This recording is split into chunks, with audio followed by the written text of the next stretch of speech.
Hello student. आज हम elementary integration का और क्वेश्चन देखने वाले हैं। ठीक है, चलिए देखते हैं थोड़ा सा कौन कौन से क्वेश्चन इसमें इस वीडियो के माध्यम से आपको बताएंगे। चलिए, तो सबसे पहला ऐसा क्वेश्चन देखते हैं। थोड़ा जूम आउट कर लेता हूँ। यहाँ पर देखते हैं 1/cos² थीटा -3 की power sin² theta d theta का समाकलन कीजिए। मतलब हमें फाइंड करना है क्वेश्चन सम इंटीग्रेशन ऑफ इतने का। ठीक है, तो सबसे पहले हम मान लेते हैं। देखो, मैथ्स मतलब मानना ही होता है, आपको पता होगा, हमेशा सपोज करना रहता है। इसलिए आई इक्वल टू मान लेते हैं integration 1/cos² theta -3 sin² theta into D theta. तो हम इस सभी इक्वेशन में ये जो दिख रहा है 1/, सभी में हम लोग cos² का भाग दे देते हैं। भाग देने का मतलब सभी से डिवाइड कर देते हैं। तो 1/cos² theta upon cos² theta -3 sin² theta upon cos² theta d theta. तो 1/cos² थीटा होता है sec² थीटा।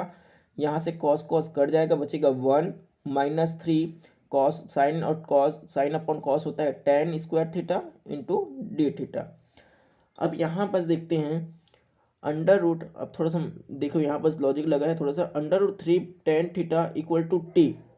तो √3 जब इसका डिफरेंशिएट करते हैं तो sec² theta d theta equal to d t.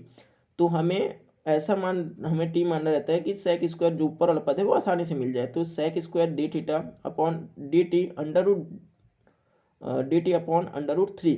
तो हम जो sec² डी थीटा के मान में हम क्या लिखेंगे, dt अपॉन √3। तो 1/√3 sec² डी टी के बाद डी टी 1 - 3। अब 3 कहाँ गया बोलोगे, तो बता देता हूँ। 3 यहाँ पर देखिए कॉमन निकला हुआ है। क्या निकला हुआ है, कॉमन। तो यहाँ से जब √3 होगा, एक सेकेंड रुको रुको, थोड़ा सा चेंज कर लेते हैं। sec² √dt 1/3। अच्छा, ठीक ठीक ठीक। यहाँ पर क्या किया है, √3 इक्वल टू क्या होता है 3। तो जब इसको जब लेंगे तो dt अपॉन 1 - t² ही बचेगा। यहाँ पर देखिए, ये देखो sec² D theta D T का मान कितना है, dt √3 है। ठीक है, dt √3 1 माइनस, यहाँ पर देखो √3 को माने हम लोग, तो यहाँ पर √3 होता है। इसलिए √3 को हम लोग क्या माने हैं, t, क्योंकि 2 है इसलिए t² है। तो यहाँ पर t²। जब इसका अवकलन करते हैं, समाकलन करते हैं, तो इसका एक फॉर्मूला होता है जो नीचे में है 1/2 √3 log t+1 और t-1। तो ये फॉर्मूला बेस्ड है। अब इसका जो जो √t log और जो t का मान है वैल्यू √t tan थीटा, उसका मान को हम यहाँ पर पुट कर देते हैं, और यही जो कि हमारा क्या हो जाता है, आपका आंसर हो जाता है। छोटा छोटा क्वेश्चन है, बस लॉजिक लगाना है आपको इस ऐसे क्वेश्चंस में। ठीक है, सेकंड क्वेश्चन देखते हैं। समाकलन कीजिए integration dx upon 5/4 cos x का मान करते हैं। मोस्ट इंपॉर्टेंट क्वेश्चन है, थोड़ा सा केयर कीजिएगा इसका क्वेश्चन को, क्योंकि आपको बनाने में थोड़ा दिक्कत महसूस होगा, लेकिन आसानी है और आता भी है पेपर में। ठीक है, तो i इक्वल टू मानते हैं इंटीग्रेशन dx 5/4 cos x। अब इसको हमें यहाँ पर डॉट करते 1, और 1 मतलब sin² x plus cos² x equal to क्या होता है 1। तो यहाँ पर हम लगा सकते हैं, चूँकि हम लोग क्या कर रहे हैं, हमें x/2 के फॉर्म में लगाते हैं, cos² x/2 plus sin² x/2 plus 4। अब यहाँ पर देखिए cos का फॉर्मूला होता है, तो cos² x/2 minus sin² x/2 ऐसा लिख सकते हैं, फार्मूला है। अब यहाँ पास क्या किए हैं, दोनों को गुना कर दिए हैं दोनों को, और दोनों को आपस में जोड़ दिए, कट रहा है उसको काट दिए थे। जैसे 5 cos² x और 4 cos² x दोनों जुड़ के क्या होगा 9 cos² x। और यहाँ पर देखिए 5 sin² x/2 है, और यहाँ पर माइनस है, तो -5 में से -4 जाएगा, कितना बचेगा 1। तो sin² x/2, लेकिन चिन्ह किसका रहेगा, प्लस का।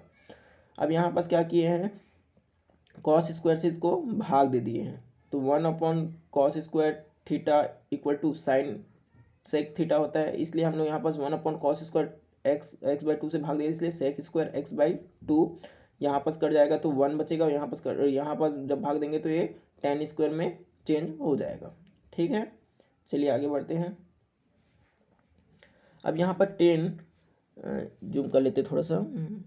यहाँ पर जो 10x/2 है उसको हम लोग क्या मान लेते हैं, t मान लेते हैं। जब इसका डिफ्रेंशिएशन करते हैं तो 1/2 sec स्क्वायर x/2 x और इक्वल टू क्या हो जाता है dt। जब हमें मान किस चाहिए sec square x/2 dot x/2 dot x का चाहिए, तो ये 2 का मल्टीप्लाई इधर कर देंगे और इस मान को हम लोग उठा के जो पिछला इक्वेशन है जिससे पहले माना से पहले उसमें हम लोग मान रख देते हैं। तो 2 integration dt upon 9 plus T square. अब 9 को हम लोग क्या लिख सकते हैं, 3 की पावर 3 लिख सकते हैं। और 3 की पावर 3 लिखते ही जैसे ही कि लिखेंगे तो इंटीग्रेशन एक फार्मूला में चेंज हो जाएगा, जो आपको 1 upon a square plus T square का फार्मूला था ना उसमें, तो उसका मान होता है 1/2 इसलिए लिखे क्योंकि 1/3 आएगा फार्मूला में 10 इनवर्स t/3 और t का जो वैल्यू है उसको 10x/2 रख देते हैं, जिससे कि आपका आंसर आसानी से प्राप्त हो जाता है। ठीक है, अब इसी प्रकार का और क्वेश्चन देख लेते हैं थोड़ा सा कि किस में आएगा। इंटीग्रेशन जीरो लिमिट वाला देख लेते थोड़ा, 0 से लेकर π/2 dx 4 + 5 sin x का मान ज्ञात करो। सेम उसी प्रकार है, बस थोड़ा सा अंतर रहेगा, देखते हैं थोड़ा सा। i = integration 0 to π/2 dx 4 + 5 sin x। फिर उसी प्रकार आपको करना है, 1 है तो cos square x plus sine square x 1 होता है, इसके लिए हम लोग x/2 लिए हैं, cos स्क्वायर x/2 और sine square x/2 plus 2 sin x/2 और cos x/2। ठीक है, यहाँ ध्यान रखना थोड़ा साइन है, वहाँ cos था। अब यहाँ पास क्या किया, दोनों को फिर मल्टीप्लाई कर दिए हैं, जो जोड़ दिए हैं, जो घटा रहे हैं उसको घटा दिए हैं। ठीक है, तो यहाँ पास 0 से π/2 से शायद इसमें ऐसा नहीं किया है, इसमें गुना करके हम लोग cos स्क्वायर x/2 से भाग दे दिए हैं। ठीक है, तो यहाँ पास भाग देंगे तो 1/cos square theta sec square theta में मतलब थीटा मतलब x/2 है, तो सेक स्क्वायर x/2 dx आ जाएगा। यहाँ पास जब गुना करेंगे तो cos से काटेंगे तो क्या 4 बचेगा, यहाँ 4 tan स्क्वायर x/2 बचेगा और यहाँ पर बचेगा 4 tan 5 × 2 10। यहाँ पास cos स्क्वायर x/2 से भाग दिया तो एक cos कट जाएगा, बचेगा एक cos, तो sin x/2 cos upon cos x/2 tan x/2। ठीक है, अब यहाँ पर tan x/2 को हम लोग क्या मान लेते हैं, t मान लेते हैं। पिछला क्वेश्चन ही टाइप है, बस थोड़ा सा अंतर है। तो यहाँ पास 1/2 cos sec square x/2 dx आ जाएगा इक्वल टू dt। ये 2 को मल्टीप्लाई यहाँ कर देंगे तो sec square x/2 dx equal to 2t।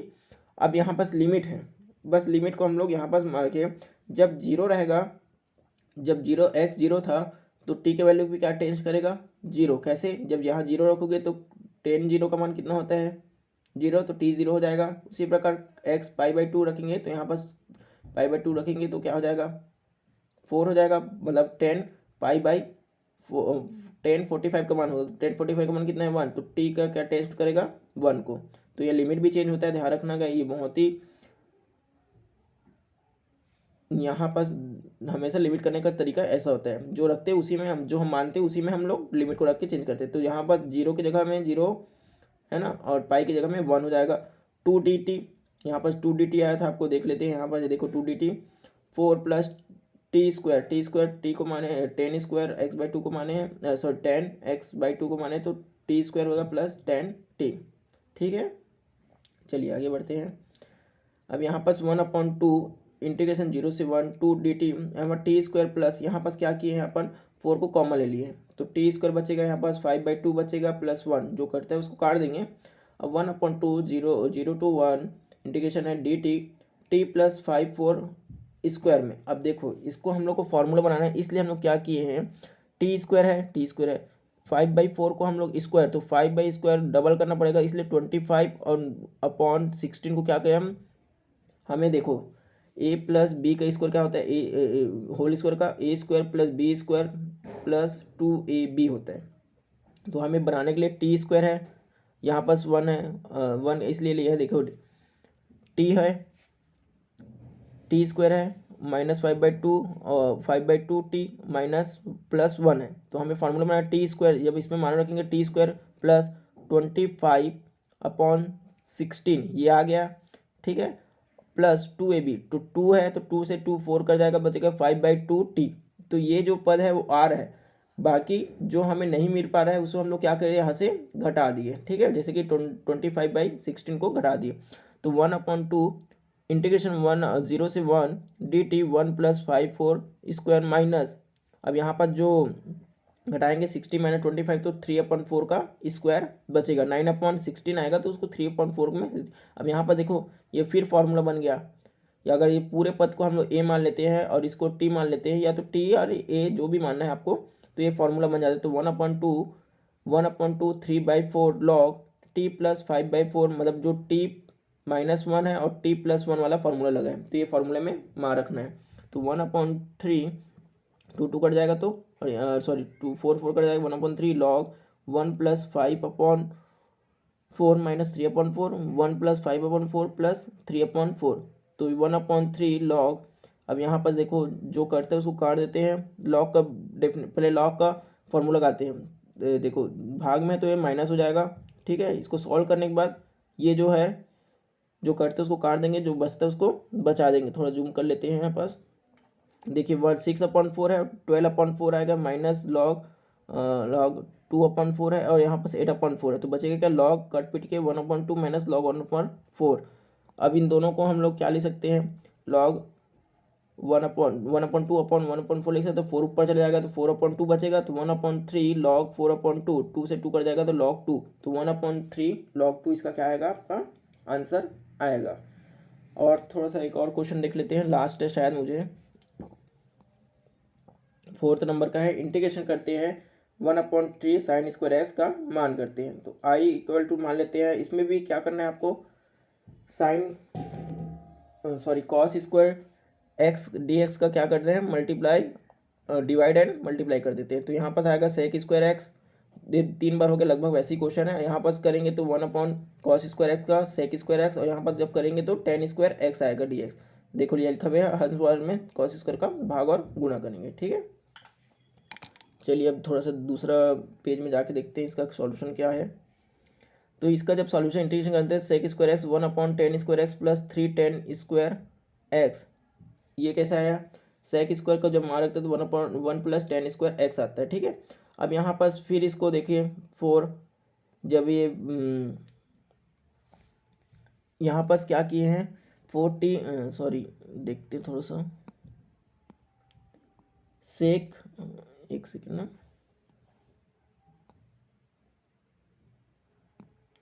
sec² x 1 + 4 tan² x, क्योंकि यहाँ पर देखिए 1 है और ये 3 है, तो 4, तो 10 को क्या मान लेते, टी मान लेते हैं, और सेक इसका डिफ्रेंशिएशन करते हैं तो sec² x dx dt है। अब इस मान को उठा के हम ये वाला जो इक्वेशन दिख रहा है इसमें हम लोग पुट कर देते हैं, तो पुट करेंगे क्या आएगा देखते हैं। इंटीग्रेशन dt 1/4t², तो यहाँ से 4 कॉमन ले लेते हैं, तो क्या बचेगा dt 1/4 + dt t²। अब ये भी देखिए फॉर्मूला फिर से बन गया, 1/4 1/2 tan 1 1/1/2, क्योंकि यहाँ पर इसको हम 1/2 लिख सकते हैं और स्क्वायर मान सकते हैं, ठीक है। तो 1/2 मतलब ये 2 से 2 कट जाएगा, तो कोई 1/2 सॉरी 4 से 2 से 4 कट जाएगा, तो 2 बार में जाएगा, 1/2 tan 1 और 2t, ये ये नीचे से ऊपर चला जाएगा 2t, और t का वैल्यू क्या है हमारा 10x है शायद, देखते हैं एक बार क्या है। हाँ ये देखिए 1/2 tan 1 2, t का मान 10x है। हम चाहते तो इसका मान कितना होगा, 2 2 कट जाएगा, बचेगा क्या x, लेकिन आपके बुक में यही आंसर दिया है इसलिए हम लोग इसको आंसर मान लेते हैं, ठीक है। अब हम कल नेक्स्ट वीडियो में हम पढ़ने वाले हैं मतलब जो आपका लिमिट वाला जो इंटीग्रेशन रहता है ना, वो वाला पढ़ेंगे, ठीक है। तो आगे की तैयारी हम ऐसी ही वीडियो बनाते रहेंगे, तो आप लोग अच्छे से पढ़ें, मस्त रहें, ठीक है। धन्यवाद। बाकी के क्वेश्चन हम नेक्स्ट वीडियो में करने वाले हैं, ठीक है।